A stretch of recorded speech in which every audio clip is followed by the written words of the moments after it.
Hi students, இன்னைக்கு நம்ம பார்க்க போகிறது +2 கம்ப்யூட்டர் சயின்ஸ்க்கு சாப்டர் 8 இருக்கக்கூடிய எஸ்கேப் சீக்வன்சஸ் அப்படின்ற டாபிக் பற்றி பார்க்க போகிறோம்.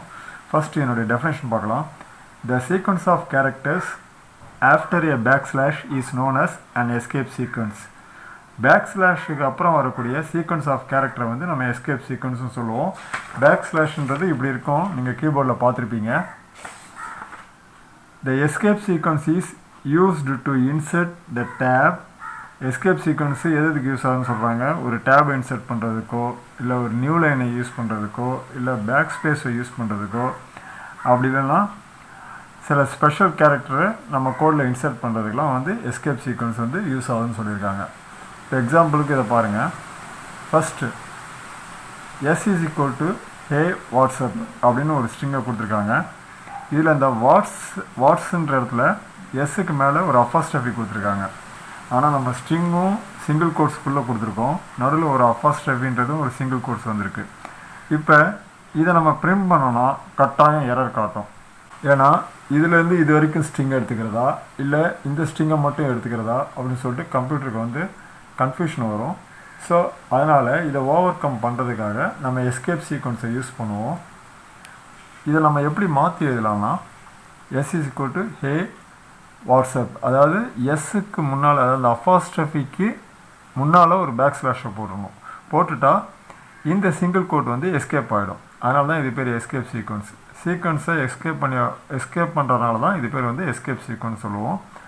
ஸோ இப்போ பிரிண்ட் எஸ்ன்னு கொடுக்கும்போது இப்போ வந்து ஹே வாட்ஸ்அப்ன்றது அவுட்புட்டில் நமக்கு பிரிண்ட் ஆகிடும். இப்போ உங்கள் புக்கில் என்னென்ன எக்ஸாம்பிள் கொடுத்துருக்காங்கன்னு பார்க்கலாம். String within triple quotes to display a string with single quote அப்படின்னு கொடுத்துருக்காங்க. அதாவது ட்ரிபிள் கோட்ஸுக்குள்ளே ஒரு சிங்கிள் கோட்டை நம்மளால் வந்து டிஸ்பிளே பண்ண வைக்க முடியும். நம்ம ஃபஸ்ட்டு பார்த்த எக்ஸாம்பிளில் வந்து பேக்வேர்ட் ஸ்லாஷ் கொடுத்து பிரிண்ட் பண்ணோம். அப்படி இல்லாமல் இன்னொரு வழி என்னென்னா ட்ரிபிள் கோட்ஸ்க்குள்ளே சிங்கிள் கோட்டை கொடுத்து நம்ம பிரிண்ட் பண்ண முடியும். அதுக்கு தான் இந்த எக்ஸாம்பிள். இங்கே பிரிண்ட்டுன்னு கொடுத்து ட்ரிபிள் கோட்டை ஸ்டார்ட் பண்ணியிருக்காங்க. தே செட் கமா கொடுத்து அப்புறம் ஒரு டபுள் கோட்ஸ்க்குள்ளே வாட்ஸ் தேர் அப்படின்னு கொடுத்துருக்காங்க இந்த சிங்கிள் கோட்டை.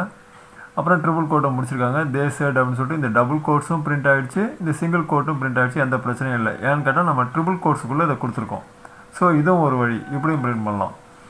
இப்போ செகண்ட் எக்ஸாம்பிள் பார்க்கலாம். String within single quotes to display a string with single quote using escape sequence.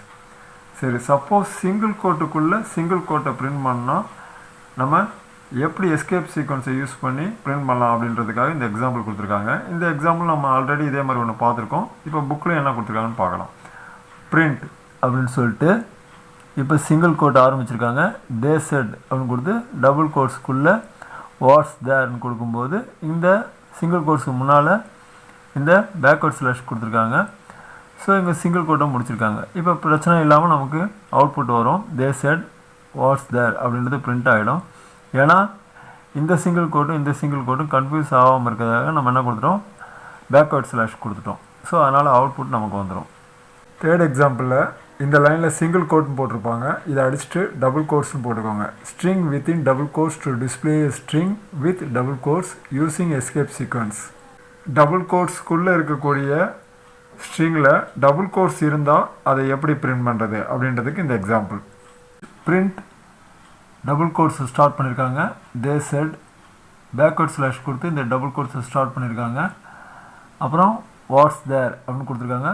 அப்புறம் இந்த பேக்வேர்ட் ஸ்லாஷ் டபுள் கோட்ஸுக்கு முன்னால் கொடுத்து அதுக்கப்புறமா இன்னொரு டபுள் கோட்ஸ் இங்கே ஓப்பன் பண்ண டபுள் கோட்ஸ் இங்கே க்ளோஸ் பண்ணியிருக்காங்க.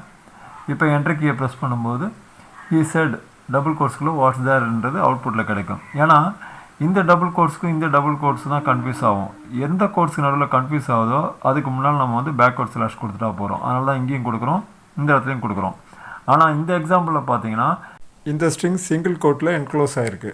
அதனால் இந்த சிங்கிள் கோட்ஸுக்கும் இந்த சிங்கிள் கோட்ஸுக்கும் கன்ஃபியூஷன் வரக்கூடாதுன்னு சொல்லிட்டு இந்த சிங்கிள் கோட்ஸுக்கு முன்னால் பேக்வேர்ட் ஸ்லாஷ் கொடுப்பாங்க. இப்போ இதை நம்ம ப்ராக்டிக்கலாக பார்க்கலாம்.